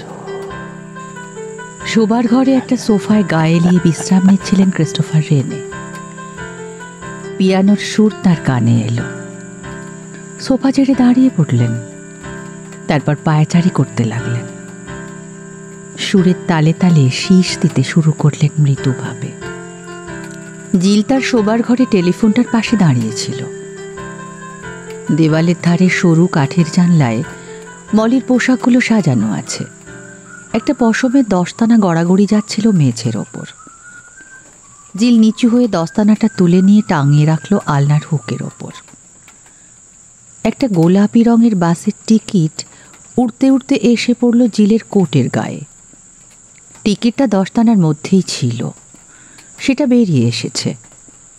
কিছুক্ষণ এক দৃষ্টে জিল তাকিয়ে থাকল সেই ছোট্ট কাগজের টুকরোটার দিকে। আস্তে আস্তে তার মুখের রং বদলে গেল। দরজা ঠেলে সে বেরিয়ে এলো। 1 মিনিটের জন্য থমকে দাঁড়ালো চওড়া সিঁড়িটার সামনে। মলি রান্নাঘরে একে একে আলুর খোসাগুলো ছাড়িয়ে রাখছিল। তাতে নুন মশলা ছড়িয়ে উনুনের ওপর সে চাপিয়ে দিল। তার বাঁ পাশে জ্বলছে আরও 2টো গ্যাসের উনুন। তার প্রত্যেকটার ওপর বসানো রয়েছে বিভিন্ন আয়তনের পাত্র। একটা স্বস্তির নিঃশ্বাস ফেলল মলি। যাক, লাঞ্চটা রেডি করতে পারবে। কিছুটা দূরেই টেবিলের ওপর পড়েছিল 2 দিনের পুরনো খবরের কাগজটা। মলি সেটা হাত দিয়ে তুলে নেবার পর তার ভ্রুজোড়া আপনা আপনি কুঁচকে গেল। তার 2 চোখে ফুটে উঠল একটা বিভ্রান্তির ছাপ। সে পায়ে পায়ে বেরিয়ে এলো রান্নাঘর থেকে। তারপর বাঁদিকের দরজা পার হয়ে দাঁড়ালো বড় হল ঘরটার সামনে। সমস্ত বাড়িটার মধ্যে বিরাজ করছে এক অদ্ভুত নীরবতা। মনে হচ্ছে দূর থেকে কেউ এক নাগাড়ে শীষ দিয়ে চলেছে। খুব পরিচিত সুর। কান পেতে ভালোভাবে শোনার চেষ্টা করল মলি। একটু পরে এক তীব্র অস্বস্তিতে তার সর্বাঙ্গ শিউরে উঠল। সেই পরিচিত সুরটা, 3টে ইঁদুর অন্ধ। মলি আবার তার রান্নাঘরে ফিরে গেল। মেজর মেটকাপ পিছনে সিঁড়ি দিয়ে বড় হলঘরটার মধ্যে ঢুকলেন। চুপচাপ দাঁড়িয়ে থাকলেন 1 মিনিট। তারপর সিঁড়ির নিচে কাঠের আলমারিটার দিকে এগিয়ে গেলেন। চারপাশে একবার চোখ তুলে তাকালেন। কেউ নেই আশেপাশে, কোথাও কোনো সাড়া শব্দ পাওয়া যাচ্ছে না। কাজকর্ম সেরে নেওয়ার এটাই হলো উপযুক্ত সময়। একা একা ঘরের মধ্যে পশমের মাফলার বুনছিলেন মিসেস বয়েল। বোনার কাজটা বন্ধ রেখে রেডিওর সুইচটা অন করে দিলেন। তার চোখে মুখে বিরক্তির ছাপ। দূর থেকে সেই পরিচিত ছড়ার সুরটা শোনা যাচ্ছে। তিনি অধৈর্য হয়ে রেডিওর নবটা ঘুরিয়ে দিলেন। এখানে চলছে একটা বক্তৃতা। বেশ ভরাট ও মার্জিত গলায় বক্তা আলোচনা করছিলেন মানসিক ভয় বা ভীতি নিয়ে। তিনি উদাহরণ দিলেন, মনে করুন আপনার পিছনের দরজাটা আপনা আপনি খুলে গেল। আশ্চর্য হয়ে মিসেস বয়েল দেখলেন সত্যি সত্যি তার পিছনের দরজাটা আস্তে আস্তে খুলে যাচ্ছে। মিসেস বয়েল ভীষণভাবে চমকে উঠে পেছন ফিরে তাকালেন। ও আপনি? আমি তো ভয় পেয়ে গেছিলাম। দেখুন না, রেডিওতে যে কি সব অনুষ্ঠান হয়, শুনতে ইচ্ছেই করে না। কিন্তু কি বা করবো বলুন, এখানে তো কিছু করারও নেই, তাই রেডিওটা একটু চালালাম। আগন্তুক মিসেস বয়েলের কথার উত্তর না দিয়ে এগিয়ে এলেন তার দিকে। তারপর অত্যন্ত দ্রুত গতিতে বর্ষাদের বেল্টটা মিসেস বয়েলের গলায় জড়িয়ে দিল। রেডিওর আওয়াজে গম গম করতে লাগলো ঘরটা। মিসেস বয়েল নিস্তব্ধ। রান্নাঘর থেকে বেরিয়ে মলি এগিয়ে যাচ্ছিল হলঘরটার দিকে। সে নিজের মনে বলে উঠল, রেডিওর আওয়াজটা কেন এত জোরে? মিসেস বয়েল তো এই ঘরে ছিলেন। মিসেস বয়েল, মিসেস বয়েল, কি?